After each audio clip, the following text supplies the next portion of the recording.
కాకినాడ ప్రభుత్వ సామాన్య ఆసుపత్రిలో సెక్యూరిటీ వర్కర్ సమస్యలు పరిష్కరించాలని డిమాండ్ చేస్తూ సిఐటియు ఆధ్వర్యంలో ఆసుపత్రి ఆవరణలో తల్లి పిల్ల విగ్రహం వద్ద నిరసన తెలియజేశారు. టీడీపీ యువనేత నారా లోకేష్ పుట్టినరోజును పురస్కరించుకుని కాకినాడ పార్లమెంట్ ప్రధాన కార్యదర్శి పెంకె శ్రీనివాస్ బాబా ఆధ్వర్యంలో సర్పవరం శెట్టిబిలజపేట శివాలయం దగ్గర 100 మంది వృద్ధులకు చీరలు పండ్లు పంచిపెట్టడం జరిగింది. అనంతరం కాకినాడ రూరల్ పండూరు గ్రామంలో 50 మంది వృద్ధులకు పండ్లు పంపిణీ, 50 మంది పిల్లలకు పుస్తకాల పంపిణీ జరిగింది. అనంతరం సర్పవరం జంక్షన్లో యువత కమిటీ ఆధ్వర్యంలో 200 మందితో జరిగే ప్రత్యేక కార్యక్రమంలో పాల్గొనడం, వాకలపూడి అనాథ పిల్లలకు ఆశ్రమంలో 80 పిల్లలకు దుప్పట్లు పండ్లు పంపిణీ కార్యక్రమం జరిగింది. చివరగా చీడిగ గ్రామంలో 50 మంది వృద్ధులకు చీరలు పండ్లు పంచిపెట్టడం జరిగిందని పెంకె శ్రీనివాస్ బాబా తెలిపారు. ఈ కార్యక్రమంలో టీడీపీ నాయకులు కార్యకర్తలు పాల్గొన్నారు. ఆయన 20 లక్షల ఉద్యోగాలు కల్పిస్తామని హామీ ఇచ్చారు. ఆ హామీని నెరవేర్చడానికే ఈ చుట్టుపక్కల మన విశాఖపట్నం తీసుకోండి, అమరావతి తీసుకోండి, అనేక ఏరియాల్లో ఉదాహరణకి మొన్న కాకినాడ తీసుకోండి.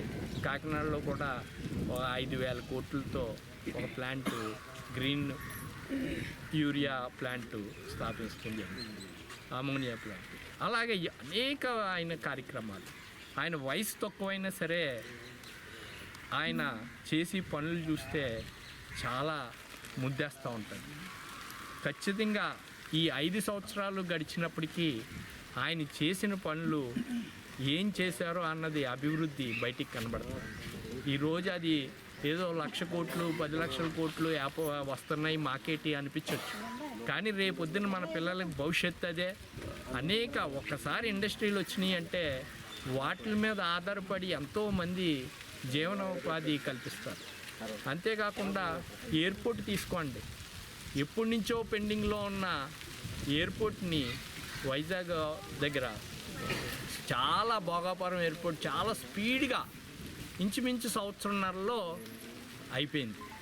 ఆ ఎయిర్పోర్ట్ ఉండబట్టే ఆ ఇన్ఫ్రాస్ట్రక్చర్కి సాఫ్ట్వేర్ కంపెనీలను వస్తున్నాయి. ఎయిర్పోర్ట్ లేకపోతే అయ్యి రావు. అలాగే ఏం అవసరమైనా ఏం కావాలన్నది దృష్టి పెట్టి ఆయన పనిచేస్తున్నారు. ఖచ్చితంగా యువ నాయకులు ఎలాంటి వారు అందరికీ మాకైతే నమ్మకం ఉంది.